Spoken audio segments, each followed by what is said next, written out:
12 have died in Indiana, and today we've learned that number may be rising. Now at 6, faces of the flu and the difference between life and death.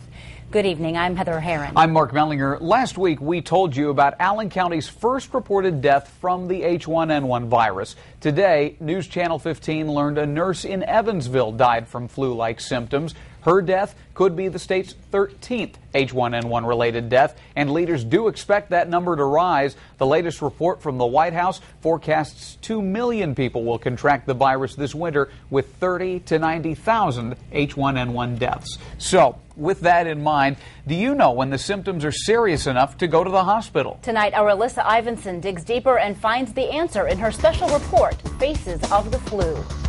When someone gets sick, it's not always easy for doctors to predict if they will recover easily or have severe symptoms. Tonight, we have the stories of 2 families hit by H1N1, but they had very different outcomes. And we discover exactly what you need to watch out for to know when symptoms are getting serious. You know, it's one of those things you don't think will happen to you, and it hit me twice. It's just almost puts a panic until you have to put yourself in nurse mode.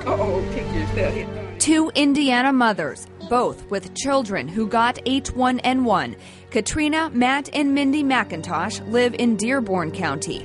Joe and Taylor Harger in Steuben County. I knew that her being in daycare, that there was a potential that she was going to get it. 2.5-year-old Taylor is full of life. There's a bug right there. I got color. But when she got the flu, she was a different person. She was very lethargic. She just wanted to lay in my arms. Joe is a nurse and knows H1N1 is hitting hard. So when Taylor had a high fever, I was a little scared when we got above 103. She knew it was not just a cold. And Taylor has asthma, a big risk factor for H1N1 symptoms taking a serious turn. It's worrisome. I mean, you have the nebulizer on the ready to give her a breathing treatment if so needed. My head hurts. So we called her doctor right away. Because Taylor's in a high-risk group, she took Tamiflu within 48 hours. I take medicine. And that made a big difference. She just perked up so quickly after the Tamiflu. Fortunately, Taylor's asthma didn't cause complications, and she didn't have to go to the hospital. I feel very lucky. Now you'd never know the little girl swinging and sliding fought the flu just a few weeks ago. But not every person who gets H1N1 is better in just a few days. I don't know if we thought flu, but we thought something contagious. Both of Katrina's children got the H1N1 flu in June, before everyone really knew what to expect from the virus. I try to remember the good times and not the bad times. I try not to think of the hospital. Wednesday, June 24th, Matt woke up with a fever. 2 days later, his older sister Mindy and their dad Mark got sick too. Mark got better in a few days. But Sunday, June 28th, Matt went to the hospital after coughing up blood. He just quickly got worse.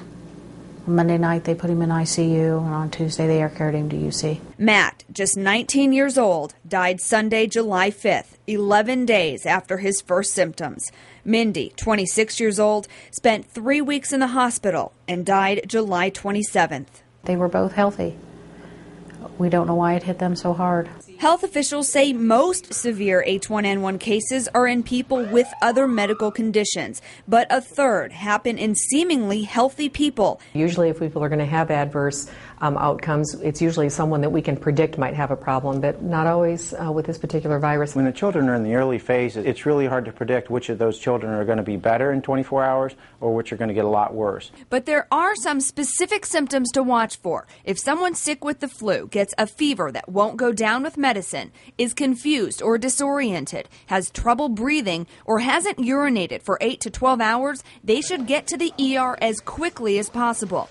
But even if people get to the doctor when they should, the scary thing about this H1N1 virus is sometimes it's still too late. It can already be at a point where no matter what you do, it's just not going to make a difference. And that is just really devastating to people. And unimaginable for a mother who lost both her children in a matter of weeks. There's nobody to blame in this. No sense of relief because of a blame or anything. It's just, it happened and you have to deal with what happened. So just how much longer will this flu stick around? And how are hospitals coping? We'll answer those questions tomorrow. Alyssa Ivinson, News Channel 15.